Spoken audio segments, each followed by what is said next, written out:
Gané 3,5 millones y mis padres exigieron la mitad para mi hermana. Me negué.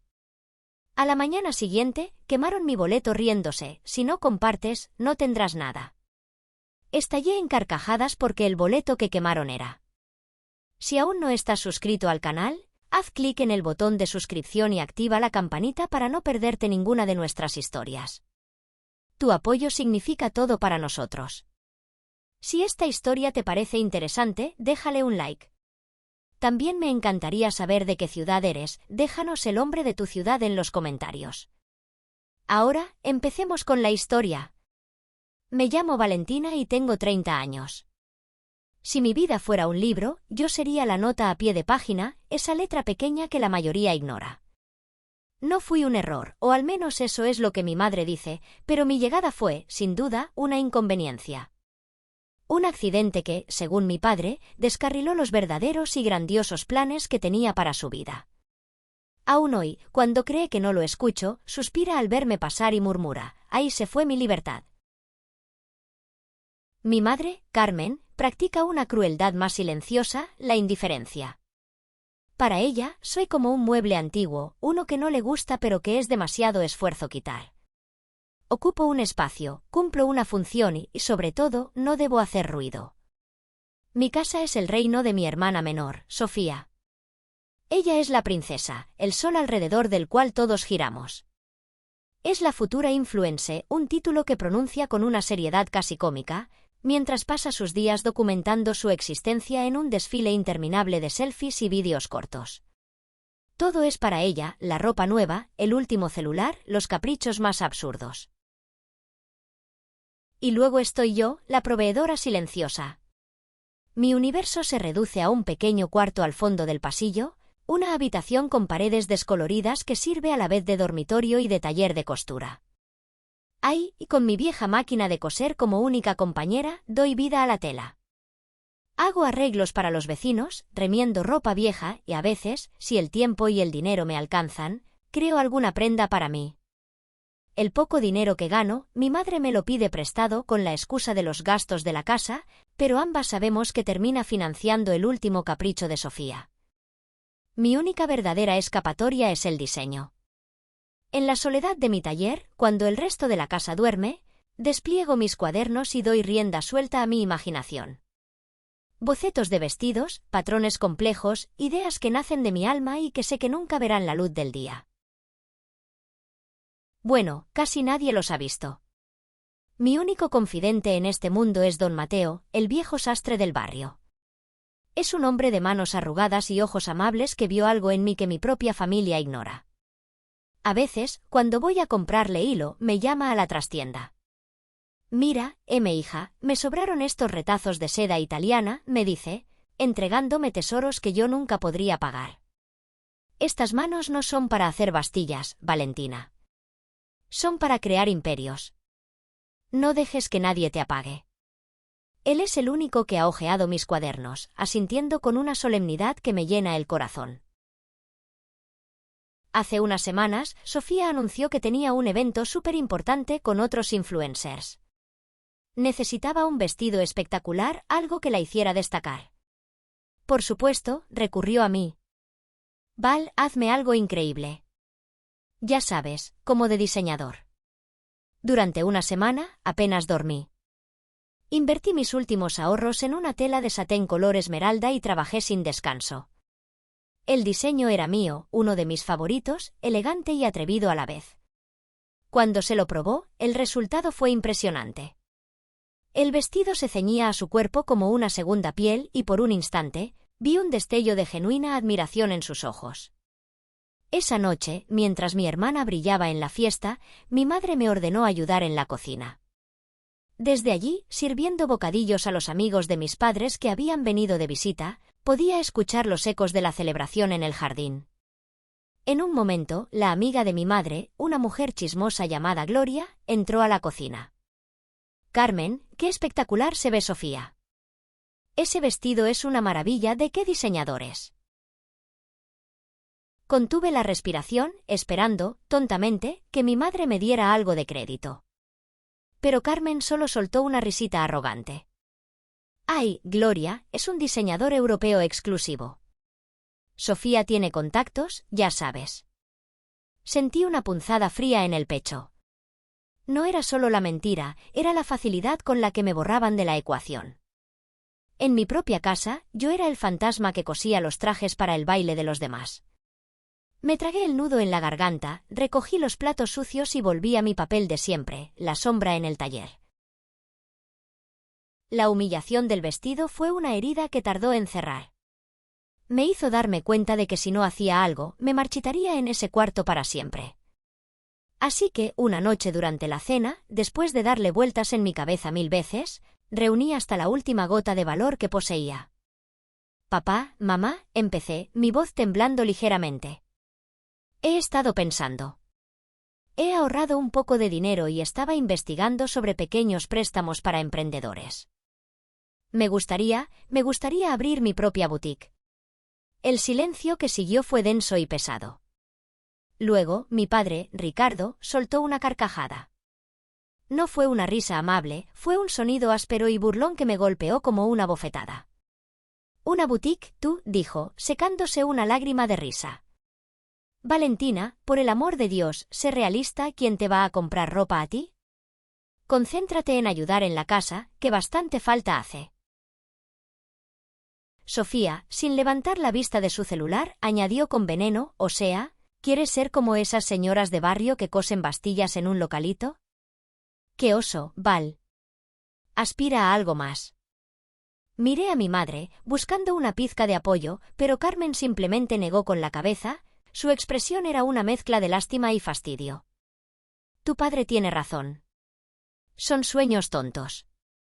Tu lugar está aquí, ayudando a tu hermana y a mí». La conversación terminó ahí. Me levanté de la mesa sin decir una palabra más, con el sabor amargo de la derrota en la boca. Mi sueño, apenas pronunciado, ya había sido aplastado y ridiculizado. Unas semanas después, se acercaba el aniversario de bodas de mis padres. Sofía anunció con gran fanfarria que ella le regalaría a mi madre un bolso de diseñador carísimo, un bolso que, por supuesto, pagaría mi padre. Yo, por mi parte, había estado guardando cada peso de mis trabajos de costura. Sabía que no podía competir, pero quería darles algo decente por una vez. Me sentía desesperada. Desesperada por un golpe de suerte, por una señal, por algo que me dijera que mi vida podía ser diferente. Un día, al pasar por una pequeña administración de lotería, sentí un impulso. Entré y gasté casi todos mis ahorros en 4 boletos del sorteo magno de Navidad. Uno para mi padre, uno para mi madre, uno para Sofía y uno para mí. Era una tontería, un acto de fe ciega, pero en ese momento era todo lo que tenía. La noche de la celebración de su aniversario, después de la cena, les entregué mis regalos. Eran 4 sobres blancos, sencillos. Sofía abrió el suyo primero y soltó un bufido de desdén. ¿Es en serio, boletos de lotería? ¡Qué corriente, Valentina, no te alcanzó para más! Mi padre ni siquiera abrió el sobre. Lo dejó a un lado de su plato con un gesto de fastidio. Mi madre sí lo abrió, vio el boleto y suspiró. «Ay, hija». «Gracias, supongo». Su tono decía todo lo contrario. Me quedé helada. La humillación era tan pública, tan deliberada. Entonces, algo dentro de mí, algo que había estado dormido durante 30 años, despertó. Una frialdad glacial recorrió mis venas. «Tienen razón», dije, mi voz sorprendentemente firme y clara. «Es una tontería». Me puse de pie lentamente, y ante sus miradas confundidas, recogí los 3 sobres que habían despreciado. El de mi padre, el de mi madre y el de Sofía. Los guardé en el bolsillo de mi delantal junto con el mío. «¿Me los quedo yo?». No esperé una respuesta. Me di la vuelta y caminé hacia mi cuarto, sintiendo sus ojos clavados en mi espalda. No era una gran victoria, pero era la primera vez que luchaba. Y en la soledad de mi taller, mientras guardaba esos 4 pedazos de papel, sentí una extraña mezcla de dolor y un poder recién descubierto. Los días que siguieron al aniversario fueron extrañamente silenciosos. La tensión en la casa era palpable, como el aire antes de una tormenta. Mi pequeño acto de rebeldía había creado una grieta en la dinámica familiar y nadie sabía cómo actuar. Yo me refugié en mi trabajo, cosiendo hasta que me dolían los dedos, tratando de olvidar la humillación. Casi había olvidado los boletos de lotería, guardados en una vieja caja de lata. Una tarde, mientras luchaba por enhebrar la aguja de mi máquina, mi celular sonó. Era un número desconocido de la Ciudad de México. Dudé en contestar, pensando que sería una llamada de ventas. Bueno, dije con recelo. Buenas tardes, respondió una voz de mujer, formal y profesional. Hablo de las oficinas de la Lotería Nacional. ¿Tengo el gusto de hablar con la señorita Valentina Varela? Mi corazón dio un vuelco. Sí, soy yo. Señorita Varela, le llamo para informarle que el boleto con la terminación 82-525, correspondiente al sorteo magno número 212, ha resultado ser el ganador del premio mayor. El aire se escapó de mis pulmones. La máquina de coser, la tela, las paredes de mi cuarto, todo empezó a desvanecerse. El premio mayor, susurré, mi voz apenas un hilo. Así es, confirmó la mujer con una calma exasperante. El premio, después de impuestos, es de 3.500.000 euros. 3.500.000 euros. La cifra rebotaba en mi cabeza, irreal, absurda. Colgué el teléfono después de que la mujer me diera las instrucciones para reclamar el premio. Mis manos temblaban tanto que apenas podía sostener el aparato. Lo primero que quise hacer fue llamar a don Mateo, pero no estaba en su taller. La euforia era una bestia salvaje dentro de mí, una que necesitaba ser liberada. Y en ese momento de pura emoción, cometí el error más grande de mi vida. Salí de mi cuarto como un autómata y fui a la sala. Mi familia estaba ahí, viendo una telenovela, absortos en el drama de otros. Gané, dije. Me miraron sin comprender, molestos por la interrupción. Gané la lotería, repetí, mi voz un poco más fuerte. 3,5 millones de euros. El silencio que cayó sobre la sala fue absoluto, más profundo que cualquier silencio que hubiera experimentado en esa casa. La telenovela seguía sonando de fondo, pero era como un eco de otro universo. Vi cómo sus rostros cambiaban en cámara lenta. La indiferencia se evaporó, reemplazada por algo más. Un brillo agudo, depredador, apareció en sus ojos. Sofía fue la primera en reaccionar. Saltó del sofá, sus ojos desorbitados. No es cierto, es con el boleto de Navidad, el que nos ibas a dar a nosotros. Eso significa que el dinero es de la familia, es nuestro. Mi madre se levantó y se acercó a mí, su rostro transformado en una máscara de dulzura empalagosa que nunca antes había visto. Hija mía, qué bendición tan grande. Yo siempre supe que tenías buena estrella, mi vida. Pero fue mi padre quien me heló la sangre. Se puso de pie, cruzó los brazos y adoptó un aire de autoridad paternal que rara vez usaba conmigo. Valentina, escúchame bien. Este dinero es la solución a todos los problemas. Sofía necesita una inversión fuerte para su carrera. Equipo nuevo, viajes, relaciones públicas, es una oportunidad que no podemos dejar pasar. Es lo justo. Tu padre tiene razón, apoyó mi madre, poniendo una mano en mi hombro que se sintió como una garra. Sería justo, lo correcto, que le dieras la mitad a tu hermana. Piénsalo bien, es por su futuro. ¿Tú qué harías con tanto dinero? Ni siquiera sabrías por dónde empezar. Me quedé mirándolos, a los tres. No hubo una felicitación, no hubo una pregunta sobre mis sueños, no hubo un abrazo. Solo vi calculadoras en sus ojos, 3 buitres planeando sobre un premio que ya consideraban suyo. Y en ese instante, la euforia murió, reemplazada por una claridad fría y cortante. No, dije. La palabra, tan simple y tan pequeña, resonó en la sala como un disparo. Ustedes no quisieron los boletos. Son míos. El aire se volvió eléctrico. La batalla acababa de comenzar. Esa noche fue una tortura. No pegué un ojo. Encerrada en mi cuarto, podía escuchar los susurros de mis padres y Sofía en la sala. Eran cuchicheos urgentes, conspiradores, que se prolongaron hasta altas horas de la madrugada. No necesitaba oír las palabras para saber de qué hablaban. Hablaban de mi dinero. Un miedo primario se apoderó de mí, el miedo de la presa que sabe que los depredadores están cerca. Y en medio de ese miedo, una idea loca, audaz y desesperada, nació. Una idea forjada en 30 años de anticipar su crueldad.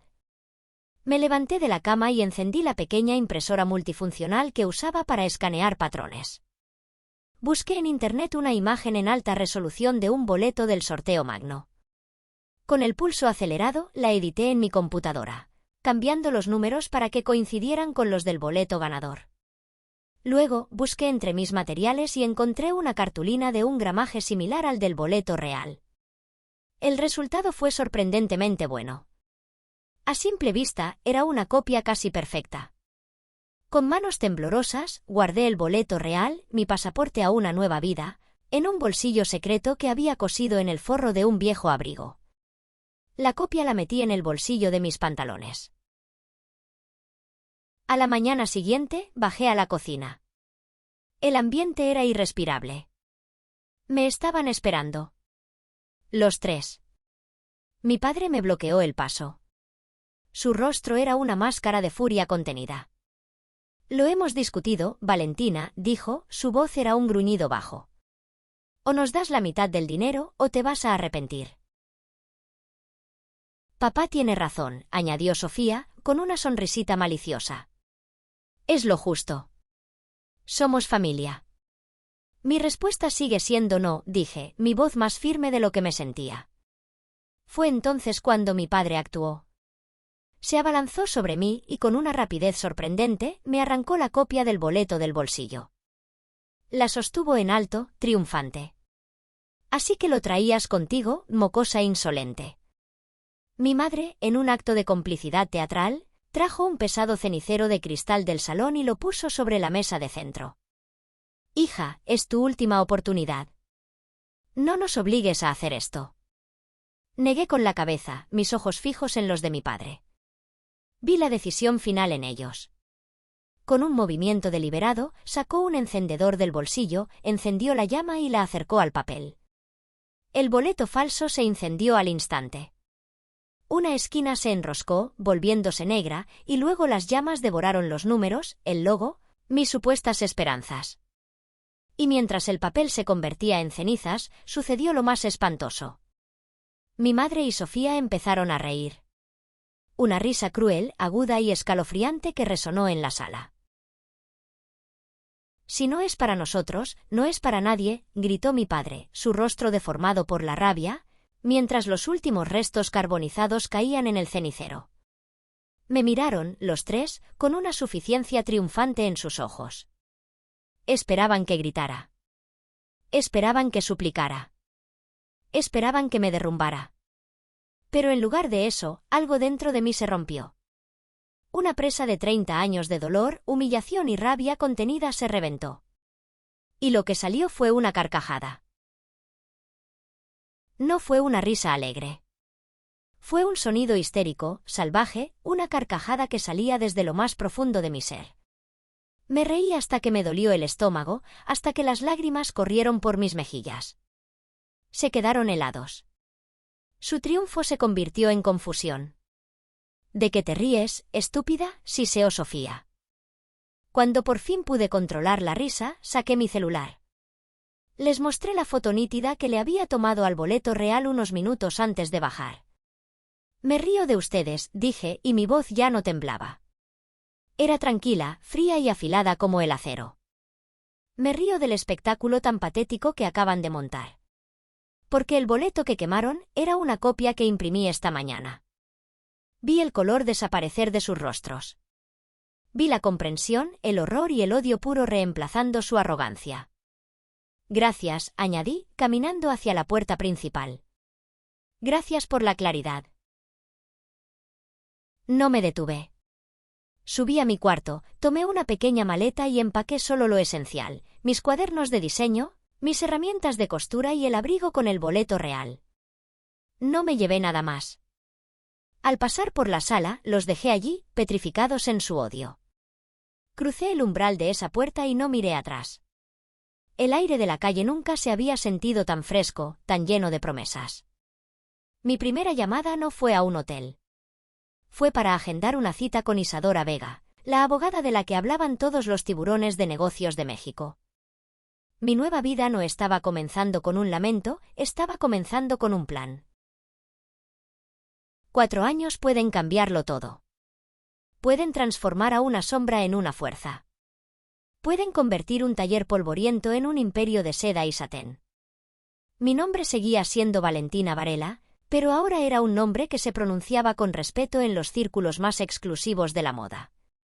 Era la fundadora, CEO y directora creativa de Varela, una marca de alta costura que había nacido de un sueño y se había financiado con un billete de lotería. La transición no fue fácil.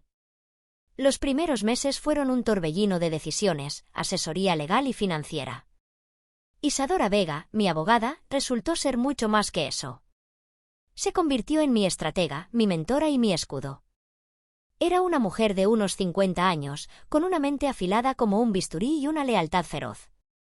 El dinero te da poder, Valentina, me dijo en nuestra primera reunión. Pero la inteligencia te permite conservarlo. A partir de ahora, no tomaremos ninguna decisión con el corazón, solo con la cabeza. Bajo su guía, invertí sabiamente.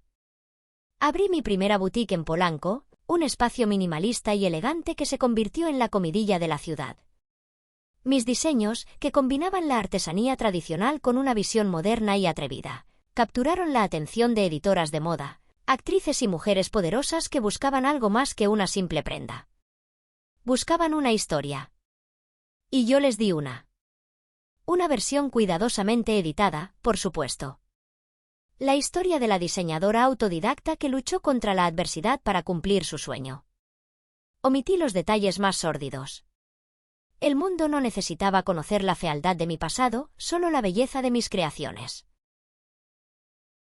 4 años después, Varela tenía 3 boutiques. Un taller próspero que daba empleo a más de 50 artesanos y estábamos a punto de lanzar nuestra primera línea de accesorios. Mi vida era una sucesión de desfiles, reuniones, viajes a París y Milán. Pero mi verdadero éxito no se medía en las portadas de revistas ni en los balances financieros. Se medía en mi nueva familia. Una familia que yo había elegido.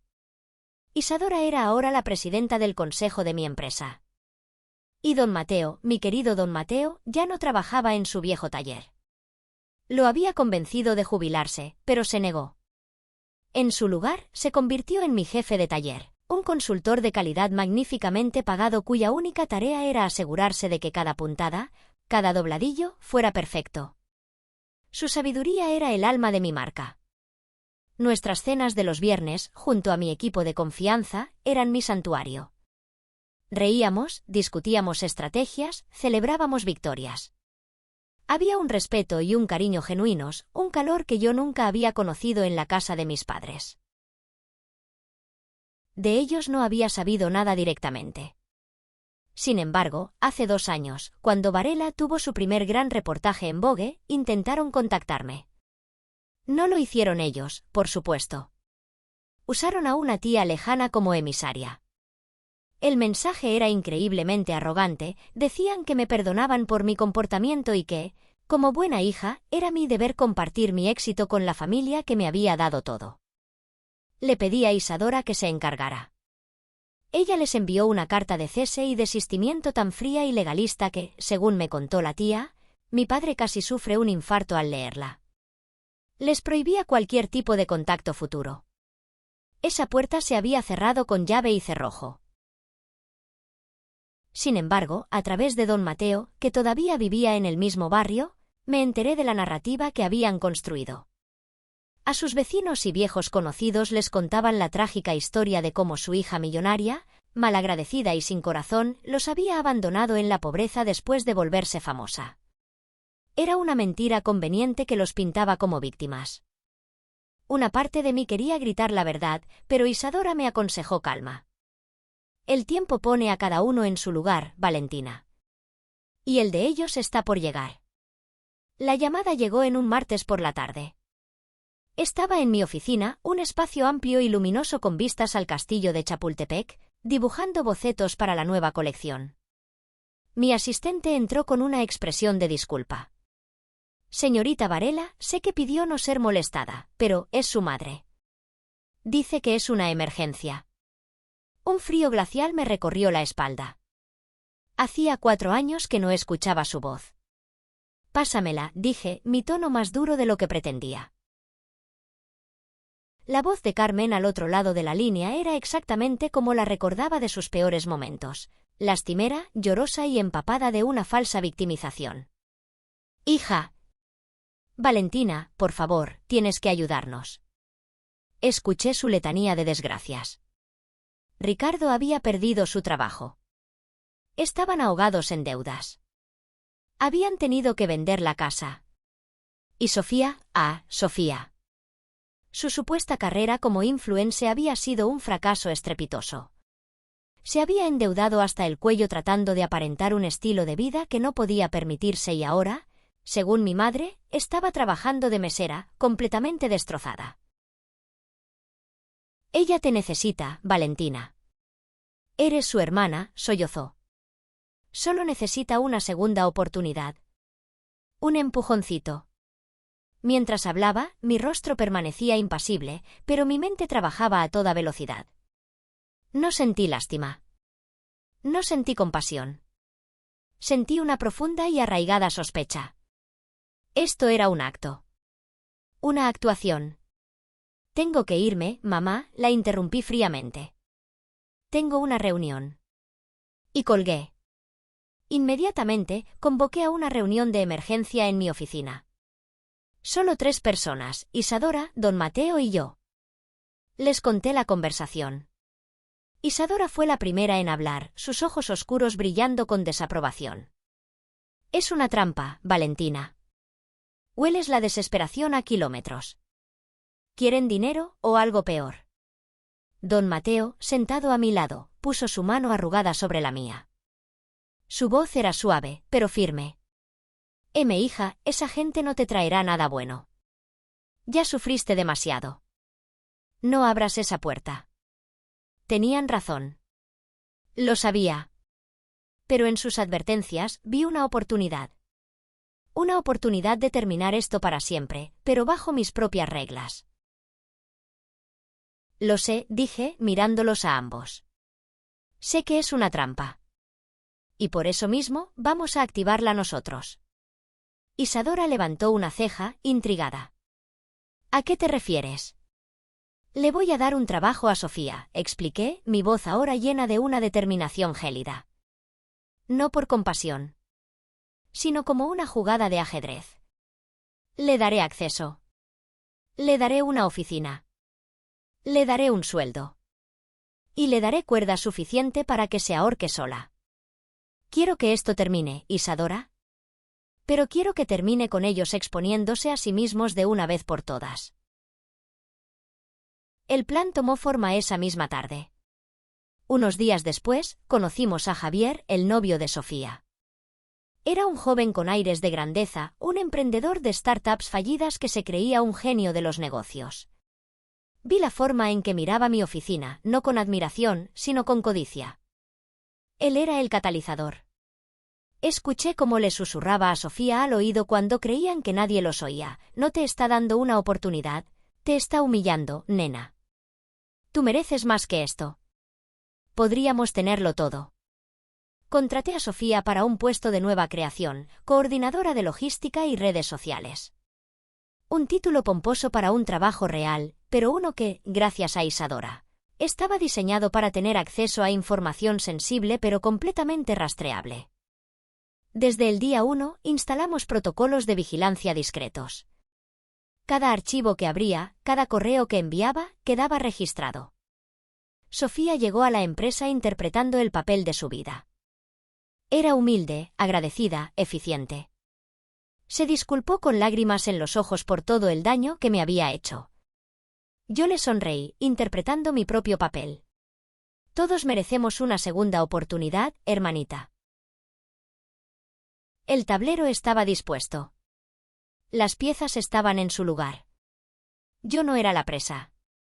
Era la cazadora, y había dejado que el lobo entrara voluntariamente en mi trampa. Durante los primeros 2 meses, Sofía fue la empleada modelo. Llegaba temprano, se iba tarde. Mostraba una iniciativa que me habría impresionado si no supiera que era una farsa. La calma antes de la tormenta. Yo esperaba, paciente. Sabía que la avaricia, como el agua, siempre encuentra una grieta por donde filtrarse. La primera alerta no vino de un informe de ventas ni de un sistema de vigilancia. Vino de una de mis clientas más importantes y leales, Regina de la Mora, una de las actrices más icónicas de México. Una tarde, recibí una llamada directamente de ella, algo inusual. «Valentina, querida, te llamo porque estoy un poco confundida», dijo con su voz grave y aterciopelada. «Le compré a mi sobrina tu nuevo bolso, Alma, como regalo de graduación. Lo pedí en una de estas boutiques online que lo tenían disponible. Pero, mi amor, cuando llegó, la calidad, el forro se siente áspero, las costuras están un poco torcidas. Simplemente, no eres tú. Sé la calidad de tu trabajo, ¿qué está pasando?». Mi sangre se heló. El bolso Alma era de nuestra nueva colección y la calidad era mi obsesión personal. Le agradecí a Regina su honestidad, le aseguré que investigaría y le envié un bolso auténtico de inmediato. Colgué el teléfono y llamé a Isadora. Empezó, le dije. Esa misma noche, Isadora y yo nos reunimos en mi taller. Habíamos comprado anónimamente uno de los bolsos falsificados del sitio que Regina había mencionado. Lo pusimos sobre la mesa de trabajo bajo una luz brillante. Era una buena copia, pero para un ojo experto, era un insulto. «Mira esto», dije, señalando el interior. Descosí el forro con cuidado. «Están usando poliéster barato, no la seda que nosotros usamos». Isadora asintió, examinando un broche metálico. «Y este herraje es de latón, no de paladio como los tuyos». «Pero lo más preocupante es esto». Señaló una pequeña costura decorativa cerca del cierre. Esta modificación la discutimos en la junta de diseño hace 3 meses, pero decidimos no incluirla en la producción final. Es un detalle que solo alguien con acceso a los bocetos preliminares podría conocer. La conclusión era ineludible. La fuga era interna. Y solo había una sospechosa. Pero confrontarla no era suficiente. Necesitaba pruebas irrefutables, pruebas que la hundieran a ella y a su cómplice, Javier, sin dejar lugar a dudas. Necesitaba que cayeran en una trampa de la que no pudieran escapar. «Vamos a crear una colección fantasma», dije, la idea formándose en mi mente con una claridad cristalina. Durante las siguientes 2 semanas, mi equipo de diseño de mayor confianza y yo trabajamos en secreto. Creamos Nocturna, una colección cápsula completamente nueva y ficticia. Los diseños eran espectaculares, pero la clave estaba en los detalles. Cada prenda, cada accesorio, tenía un defecto de diseño intencionado y único, una especie de firma invisible. Un tipo de hilo de un color ligeramente diferente en una costura interna, un broche con un grabado microscópico que solo nosotros conocíamos, un patrón de tejido con una anomalía deliberada. Creamos un plan de marketing falso, proyecciones de ventas, y guardamos todos los archivos en una carpeta en el servidor con el nombre Proyecto Secreto, acceso restringido. Luego, durante una reunión, mencioné casualmente el proyecto Nocturna, y le pedí a Sofía que me ayudara a organizar algunos archivos de logística, dándole acceso temporal a esa carpeta. Esperamos. No tuvimos que esperar mucho. Nuestro sistema de vigilancia registró que Sofía accedió a la carpeta esa misma noche desde su casa. Descargó todos los archivos de diseño. 2 semanas después, el investigador privado que habíamos contratado nos envió su informe. Los productos de la colección Nocturna estaban a la venta en una nueva red de sitios web anónimos, registrados a través de paraísos fiscales. Y las fotos de los productos, de una calidad mediocre, mostraban claramente nuestros defectos secretos. El hilo de otro color. El grabado microscópico. La anomalía en el tejido. Tenía la soga en mi mano. Y del otro lado estaban mi hermana y su novio, con la cabeza metida en la horca, sonriendo, creyendo que eran más listos que yo. «Prepara los papeles, Isadora», le dije por teléfono, mi voz tranquila. «Es hora de cerrar el telón». La mañana de la confrontación, el aire en las oficinas de Varela era eléctrico. Convoqué a Sofía a la sala de juntas principal a las 10 en punto, con el pretexto de una revisión de estrategia urgente. Cuando entró, su sonrisa arrogante flaqueó por un instante. No estábamos solas. Sentada a la cabecera de la larga mesa de caoba, estaba yo. A mi derecha, Isadora, con una expresión que podría congelar el infierno. A su lado, dos abogados de su bufete, con varias carpetas gruesas apiladas frente a ellos. «Siéntate, Sofía», dije, mi voz resonando en el silencio. Ella tragó saliva y se sentó, su mirada yendo de mí a Isadora. «¿Qué es esto? ¿Pasa algo?» Isadora no le dio tiempo a continuar. Con una calma glacial, tomó la palabra. «Señorita Varela», comenzó, usando su apellido como un arma. «La hemos convocado para notificarle que esta empresa, Varela S.A.D.C.B., ha iniciado un proceso legal en su contra. La demanda, que tiene en sus manos mi colega, es por los cargos de robo de propiedad intelectual, fraude, espionaje corporativo y daños a la marca. Estamos solicitando una restitución inicial de 5 millones de euros». La cara de Sofía se transformó. Pasó de la confusión al pánico y luego a la furia. «Están locos, yo no he hecho nada, esto es una calumnia». Se giró hacia mí. «Valentina, diles, es un error».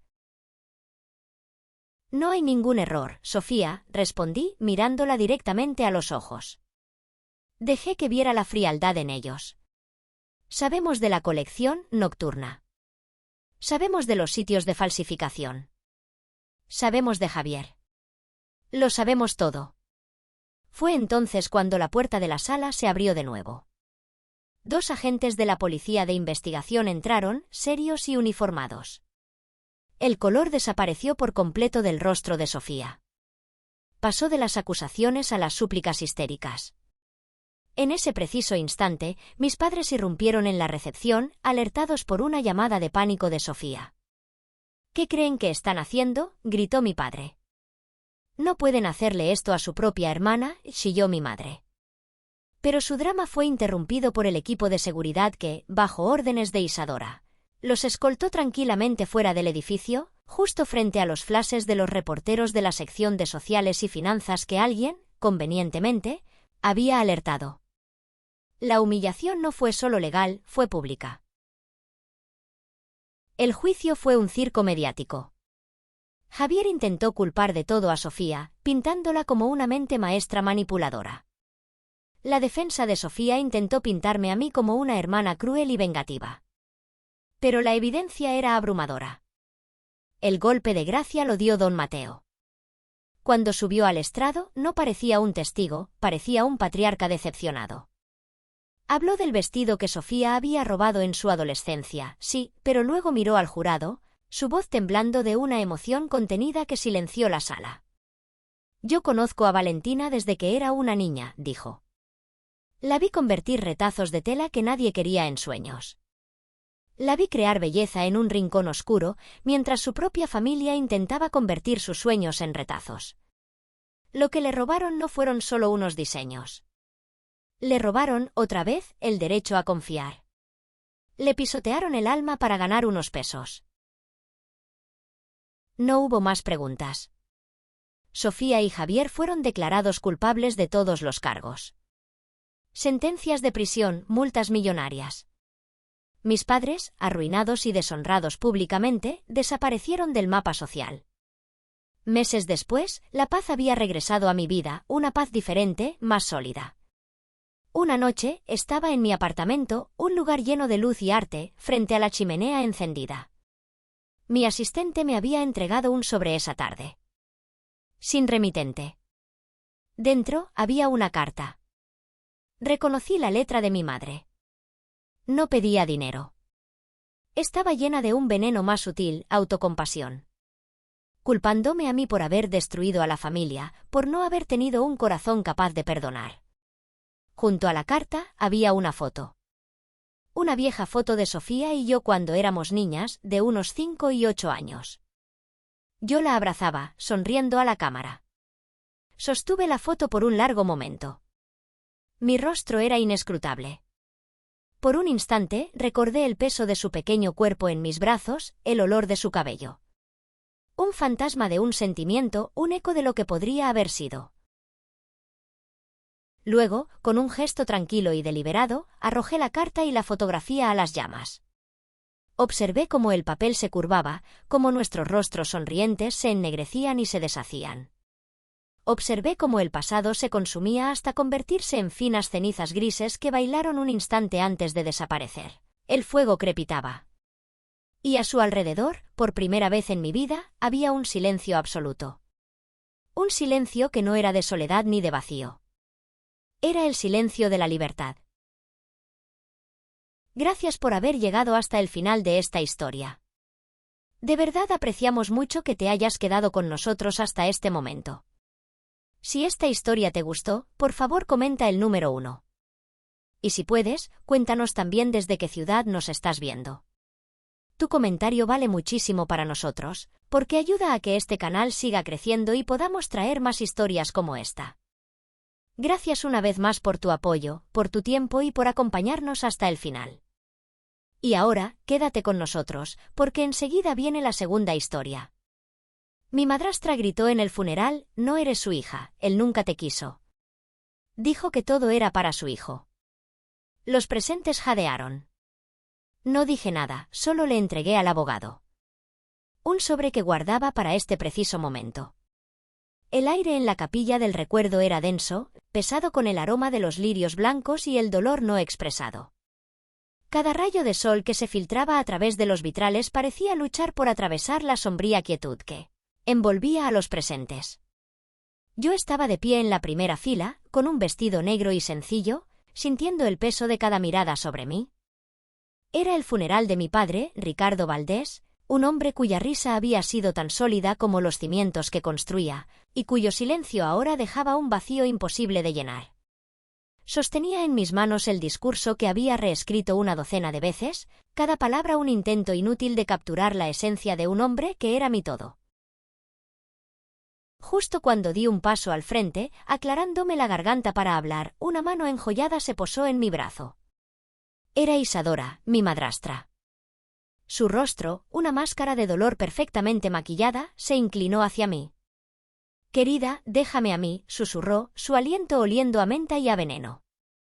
Antes de que pudiera reaccionar, me había apartado con una delicadeza que era pura agresión y se había dirigido al atril. Se aferró al micrófono y por un momento, su actuación fue impecable. Lágrimas de cocodrilo brillaron en sus ojos mientras hablaba del hombre maravilloso que había perdido. Pero entonces, el tono cambió. La falsa tristeza se evaporó, reemplazada por un frío cortante que heló la sangre de todos en la capilla.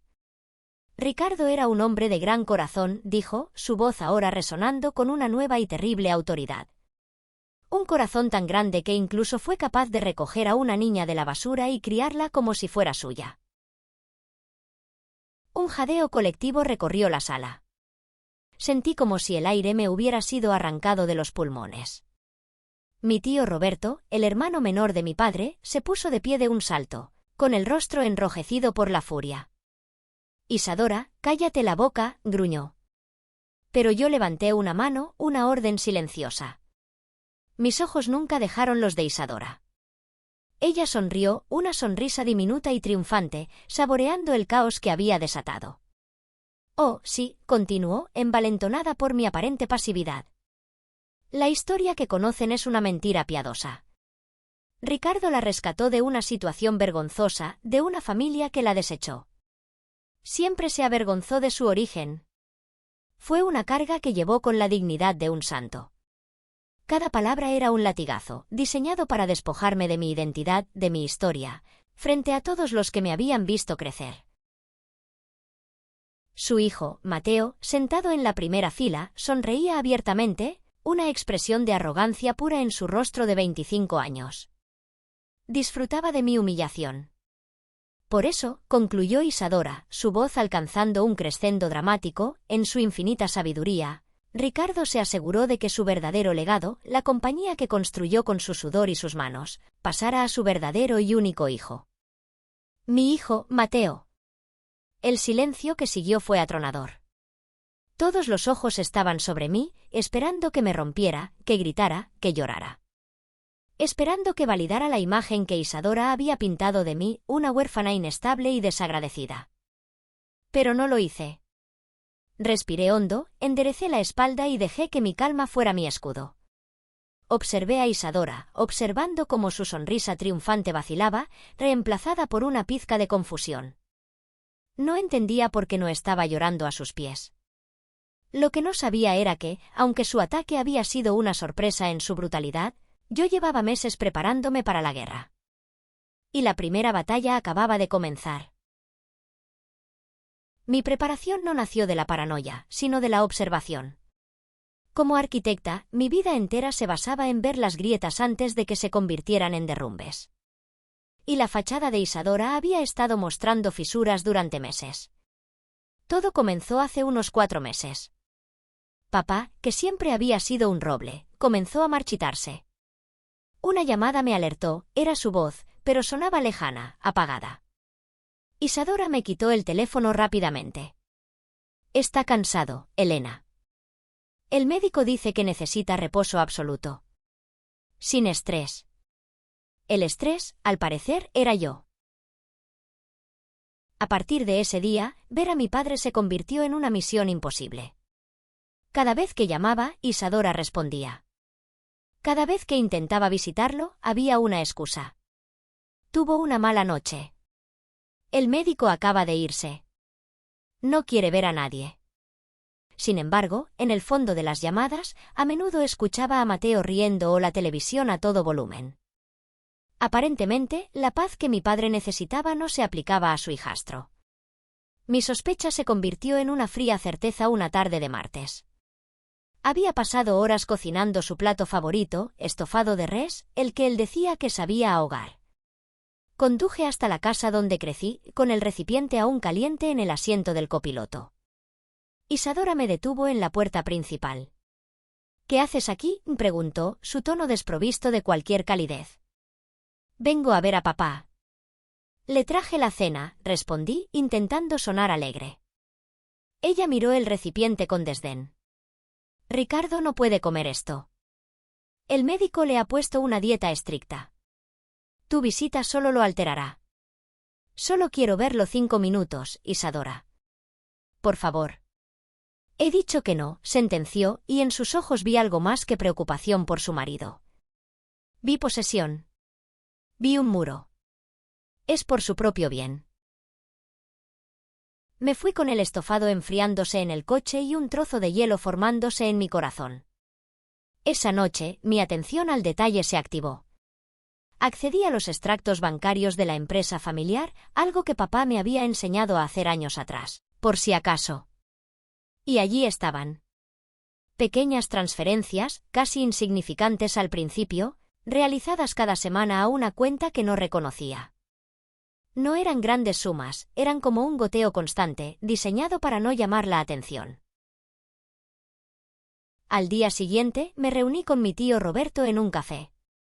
Le mostré todo, los extractos, los registros de llamadas, las excusas de Isadora.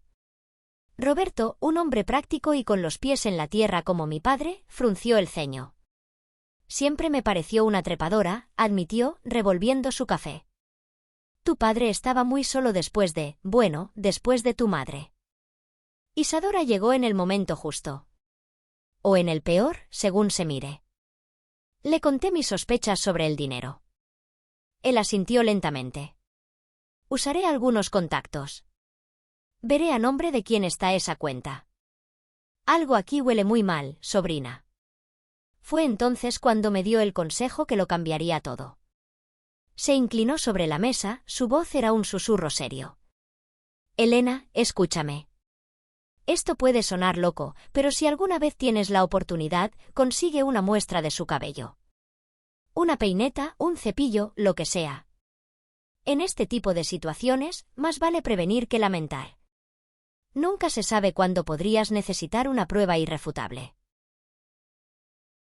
La palabra irrefutable se quedó conmigo.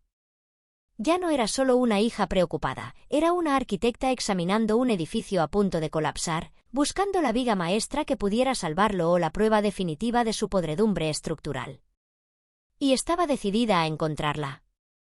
La arrogancia de Mateo crecía en proporción directa al deterioro de la salud de mi padre. El chico, que nunca había mostrado el más mínimo interés en el negocio familiar más allá de usar la tarjeta de crédito de la empresa, de repente se paseaba por las obras de construcción con un casco puesto al revés, dando sugerencias a los capataces que habían trabajado para mi padre durante décadas. Lo escuché una vez por teléfono, riendo con un amigo: sí, hombre, en cuanto herede esta mina de oro, venderé la mitad de estos proyectos polvorientos y me compraré un yate. El viejo no sabría cómo disfrutar de la buena vida. Esa frase encendió una idea en mi mente. Una idea arriesgada, una trampa. Necesitaba confirmar su codicia, necesitaba una prueba de su deslealtad que fuera solo mía. Una semana antes del funeral, cuando la casa ya era un hervidero de preparativos y falsas condolencias, lo acorralé en la biblioteca. Puse mi mejor cara de desesperación, dejando que mis ojos se llenaran de lágrimas fingidas. Mateo, comencé, mi voz temblando deliberadamente. Sé lo que va a pasar. Tu madre se asegurará de que me quede sin nada. Él se encogió de hombros, tratando de parecer comprensivo. Lo siento, Elena. Es lo que papá quería. Lo sé, mentí. Pero hay algo que tu madre no sabe. Papá tenía una cuenta de inversión personal, una cuenta secreta. No es mucho, tal vez unos $50.000. Es todo lo que me quedará. Lo miré fijamente. Si me ayudas a transferir ese dinero a una cuenta nueva antes de que los abogados lo congelen todo, te daré la mitad. 25.000. Solo por tu silencio y tu ayuda. Los ojos de Mateo se iluminaron. La codicia era un hambre tan visible que casi podía saborearla. La falsa simpatía se desvaneció, reemplazada por el cálculo rápido de un depredador. ¿50.000? ¿Estás segura?, preguntó, inclinándose hacia mí. Completamente, susurré, sintiendo el pequeño grabador de mi teléfono capturando cada palabra en el bolsillo de mi vestido. Está bien, dijo finalmente, con una sonrisa conspiradora. Trato hecho, hermanastra. No te preocupes, mamá no se enterará de nada. Lo tenía. La prueba de su traición, grabada y guardada. Pero la pieza final del rompecabezas vino de la fuente más inesperada. Unos días después, mientras ayudaba a señora Carmen, nuestra ama de llaves de toda la vida, a limpiar algunos de los objetos personales de mi padre que Isadora había ordenado tirar, ella me detuvo. Sus viejos ojos estaban llenos de una tristeza profunda. Niña Elena, dijo en voz baja, mirando por encima del hombro para asegurarse de que estábamos solas. Hay algo que debes saber. La señora Isadora hace muchas llamadas secretas. Cierra la puerta de su estudio y habla en susurros. Pero el otro día, la puerta no estaba bien cerrada. Hizo una pausa, como si sopesara la gravedad de sus palabras. La escuché hablar con un hombre. Mencionó nuestro plan y luego dijo un nombre. Dijo Javier Solana. El nombre me golpeó como un puñetazo en el estómago. Javier Solana. El mayor rival de negocios de mi padre. Un hombre al que mi padre despreciaba, no solo por su falta de ética, sino por un resentimiento personal que nunca entendí del todo. ¿Estás segura, Carmen?, pregunté, mi corazón latiendo con fuerza. Tan segura como que estoy aquí de pie, afirmó. Dijo que Solana estará contento cuando todo esto termine. Ese era el hilo. El hilo que conectaba la traición personal con una conspiración mucho más grande. Ya no se trataba solo de una madrastra codiciosa. Había un lobo más grande esperando en las sombras. Y yo acababa de descubrir su nombre. De vuelta en la capilla, el eco de las acusaciones de Isadora todavía flotaba en el aire viciado. Su rostro estaba congestionado por una mezcla de rabia y triunfo, esperando mi colapso. Pero yo ya no la veía a ella. Mi mirada estaba fija en el licenciado Morales, el abogado de mi padre, un hombre cuya expresión normalmente impasible ahora mostraba una profunda incomodidad. Con pasos firmes y deliberados, caminé hacia él, pasando junto a mi madrastra como si fuera una simple obstrucción en mi camino. Ignoré su jadeo de indignación. Saqué de mi bolso el primer sobre, un sobre blanco y sencillo. Licenciado, dije, y mi voz sonó sorprendentemente clara y fuerte en el silencio de la capilla. Le pido que reproduzca esto para todos. Es de mi padre. El licenciado Morales me miró, luego al sobre, y una chispa de comprensión apareció en sus ojos. Tomó el sobre, extrajo una pequeña unidad USB y con la eficiencia de años de práctica, la conectó al sistema de sonido de la capilla. ¿Qué es esta estupidez?, gritó Isadora, avanzando hacia nosotros. No puedes interrumpir un servicio funerario con... Su voz fue ahogada por un sonido que silenció a todos, la voz de mi padre. No era la voz débil y cansada de sus últimos días. Era su voz de antes, la voz del hombre que me enseñó a leer planos y a andar en bicicleta. Fuerte, clara y llena de una determinación de acero. Si están escuchando esto, comenzó papá, significa que Isadora ha hecho exactamente lo que temía. Significa que estoy muerto y que ella está tratando de robarle su futuro a mi hija. Un susurro colectivo se extendió por la congregación. Isadora se quedó paralizada, su rostro una máscara de incredulidad. Elena, hija mía, continuó la voz de mi padre, y sentí que las lágrimas que había contenido con tanto esfuerzo amenazaban con desbordarse. Perdóname. Perdóname por haber sido un cobarde. Estaba viejo, cansado y tenía miedo de quedarme solo. Y ese miedo permitió que esta mujer construyera un muro entre nosotros. La grabación detallaba con una precisión devastadora la red de mentiras de Isadora. Me dijo que estabas resentida conmigo, que me llamabas un viejo acabado a mis espaldas. Me dijo que estabas esperando que muriera para vender la empresa y malgastar el dinero. Y a ti, mi amor, te dijo que yo estaba decepcionado de tu carrera, que creía que habías fracasado. Mentiras. Todas y cada una eran mentiras diseñadas para envenenarnos. Podía ver los rostros de los amigos de toda la vida de mi padre, sus expresiones cambiando de la conmoción a la comprensión y luego a una ira fría. La voz de mi padre se quebró por un momento. La peor mentira fue cuando me dijo que tú le habías confesado que no me considerabas tu verdadero padre. Y yo, Dios me perdone, le creí. Porque mi miedo a ser abandonado de nuevo era más grande que mi fe en ti. Y eso, Elena, es mi mayor arrepentimiento. La grabación terminó con una declaración que resonó en cada rincón de la capilla, en cada fibra de mi ser. Elena, tú no eres mi legado, tú eres mi obra maestra. La sangre es irrelevante ante el amor. Eres lo mejor que he hecho en mi vida. No dejes que te quite lo que es tuyo. El silencio que siguió fue absoluto, roto solo por los sollozos ahogados de la señora Carmen y mi tío Roberto, que ahora estaba de pie a mi lado, con una mano protectora en mi hombro. Isadora estaba blanca como el papel, abriendo y cerrando la boca como un pez fuera del agua. Su arma más poderosa, la mentira, acababa de ser destruida por la verdad de un hombre muerto. Isadora, recuperando un ápice de su audacia venenosa, fue la primera en romper el silencio sepulcral. Es una farsa, siseó, aunque su voz carecía de la convicción de antes. Esa grabación es falsa. Manipuló a un hombre moribundo para que dijera esas cosas. No prueba nada. Quizás tengas razón, dije, mi voz tranquila cortando su histeria. Quizás una grabación no sea suficiente prueba para ti. Me volví hacia el licenciado Morales, quien me observaba con una nueva expresión de profundo respeto. Saqué de mi bolso el segundo sobre, uno más grueso, de color manila. Entonces, ¿qué tal algo irrefutable? Le entregué el sobre. El abogado lo abrió con manos expertas y extrajo varios documentos oficiales.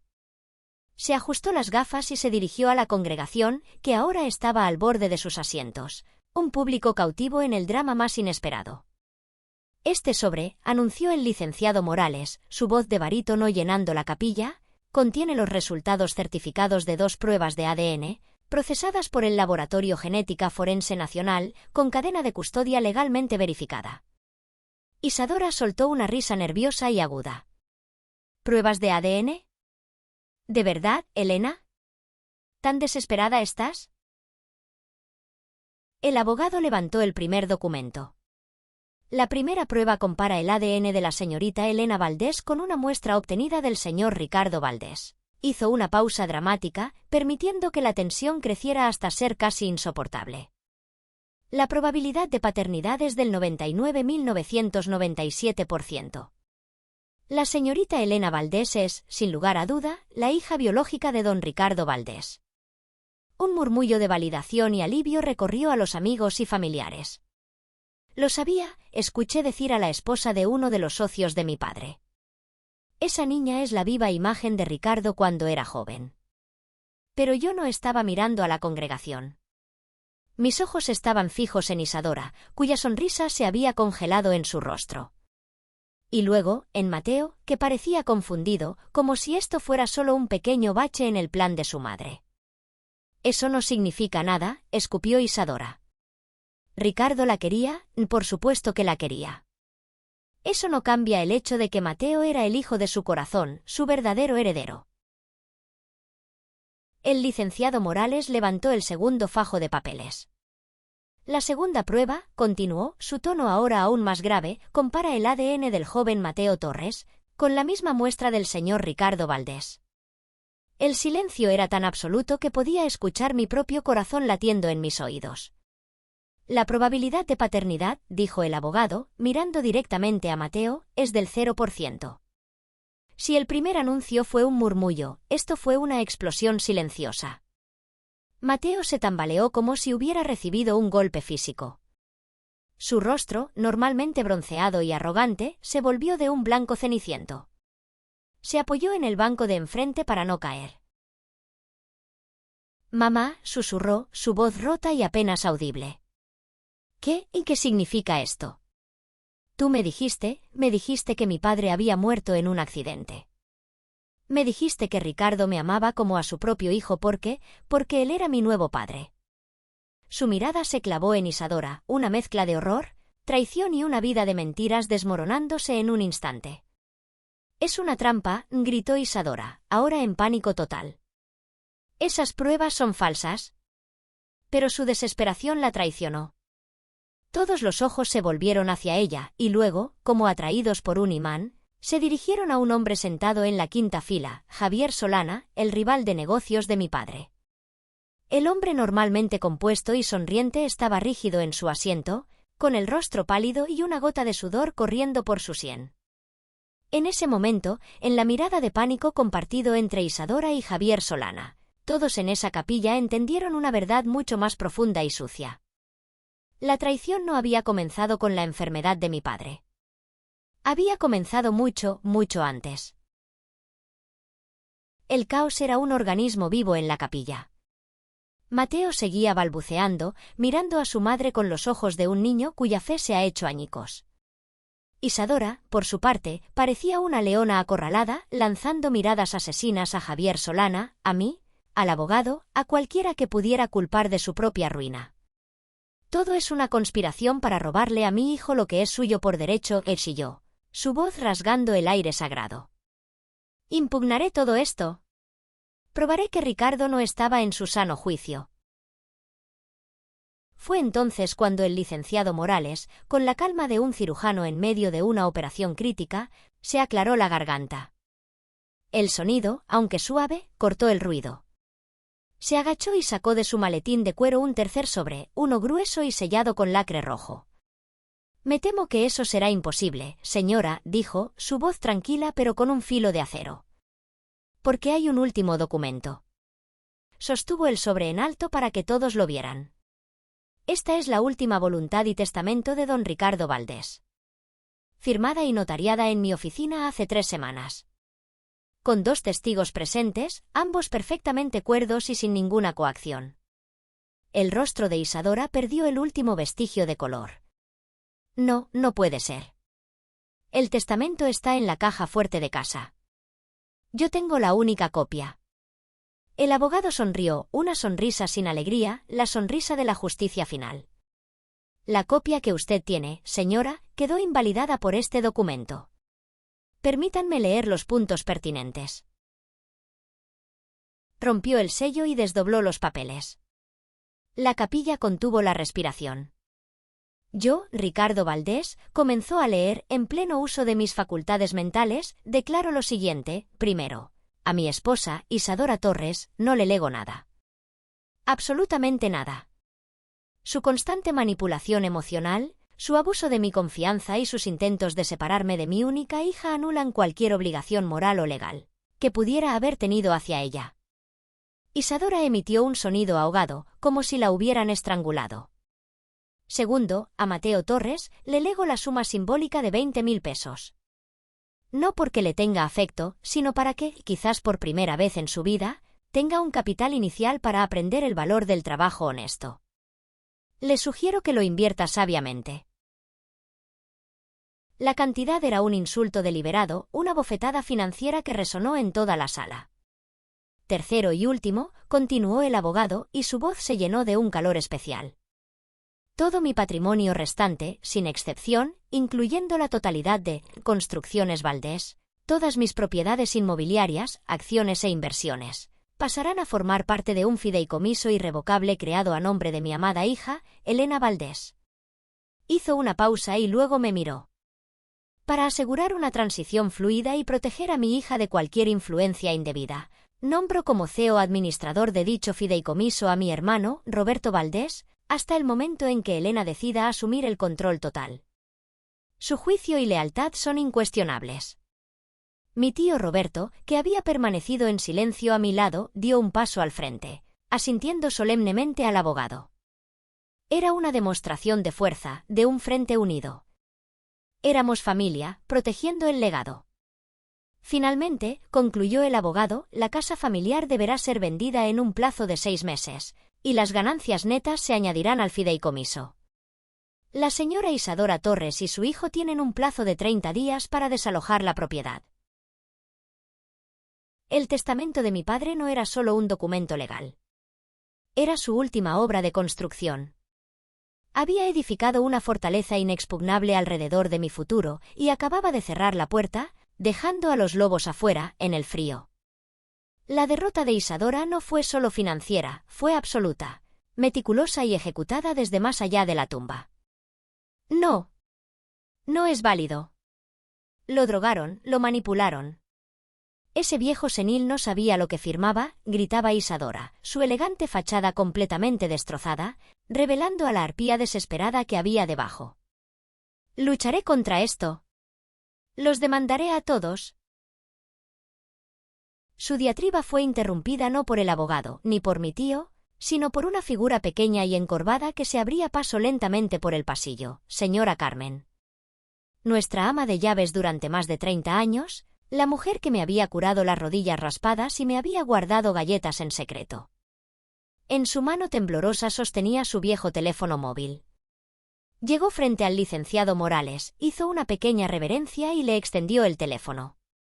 Perdóneme, licenciado. Perdón, padre, dijo, mirando brevemente al ataúd.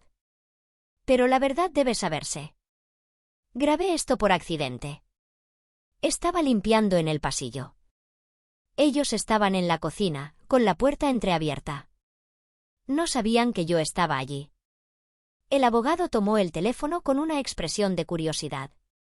Presionó play.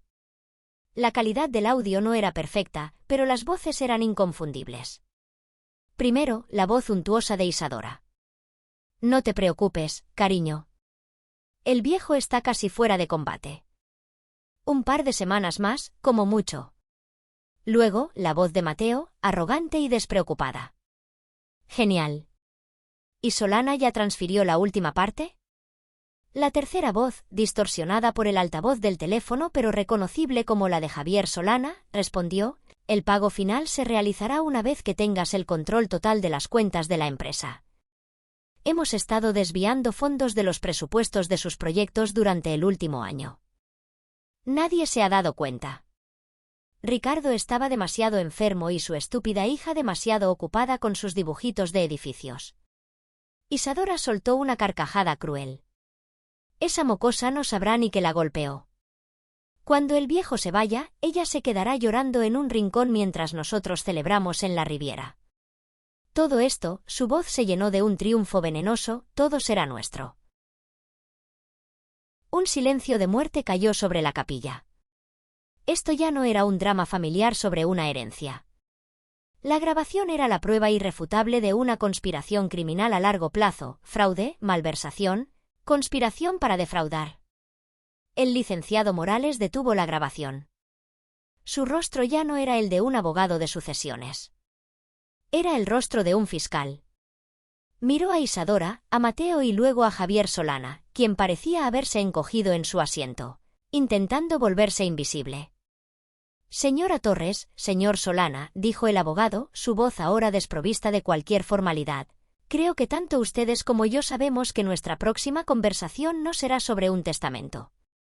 Se volvió hacia uno de sus asistentes. Llame a la policía. Infórmeles que tenemos evidencia de un fraude multimillonario y que los sospechosos se encuentran actualmente en esta capilla. La palabra policía fue el martillazo final en el ataúd de sus mentiras. Vi el pánico puro en los ojos de Isadora. Vi el colapso total de Mateo, que ahora sollozaba abiertamente. Y vi a Javier Solana levantarse y caminar rápidamente hacia la salida, solo para ser bloqueado en la puerta por mi tío Roberto y otros dos amigos leales de mi padre. Hombres grandes y sólidos que no iban a dejarlo escapar. La verdad, en todo su horror, finalmente había salido a la luz. Y era mucho más fea, mucho más oscura de lo que incluso yo, en mis peores pesadillas, había llegado a imaginar. La batalla por el legado de mi padre había terminado.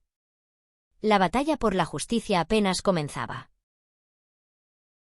Un mes después, el eco del escándalo todavía resonaba en la ciudad, pero en mi vida, un silencio pacífico comenzaba a asentarse.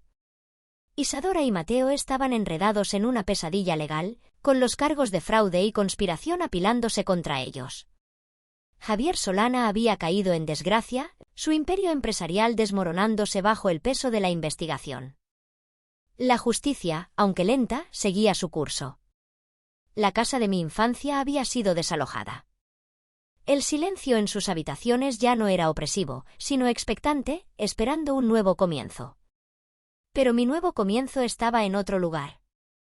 Estaba sentada en la silla de cuero de mi padre, en su oficina, que ahora era la mía. El olor a madera, a café y a trabajo duro aún impregnaba el aire. Sobre la gran mesa de roble no había documentos legales ni pruebas de ADN, sino planos. Los planos de un centro comunitario, un proyecto que mi padre siempre había soñado construir en el viejo barrio donde creció. Un proyecto sin fines de lucro, para devolver algo de lo mucho que la vida le había dado. Es un gran proyecto para empezar, dijo mi tío Roberto, de pie junto a la ventana, mirando la bulliciosa ciudad. ¿Estás segura de que quieres empezar con algo tan idealista? Sonreí, la primera sonrisa genuina y ligera en mucho tiempo. Es exactamente por eso que quiero empezar con él. Construcciones Valdés no solo se trata de ganancias, tío. Se trata de construir legados. Papá me enseñó eso. Roberto me devolvió la sonrisa, una de orgullo profundo. Tu padre estaría increíblemente orgulloso de ti, Elena. Has demostrado tener su fuerza, pero con una inteligencia que él mismo envidiaría. Esa noche, por primera vez en meses, conduje a casa sintiendo una sensación de paz. No de victoria, sino de equilibrio.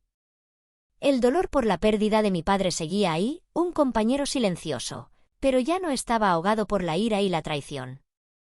Había honrado su memoria. Había protegido su legado. Había encontrado mi lugar. Estacioné el coche y caminé por el sendero de piedra hacia mi pequeño bungalow. La luz del porche se encendió, iluminando la puerta principal.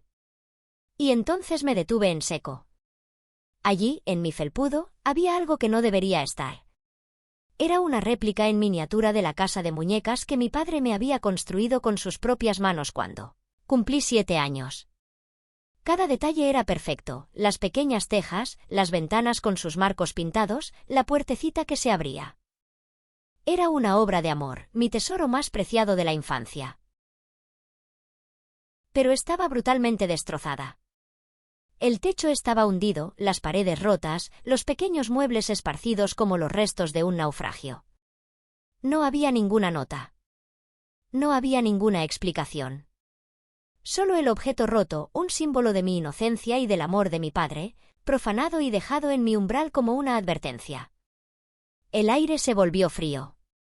La paz que había sentido momentos antes se hizo añicos, igual que la pequeña casa.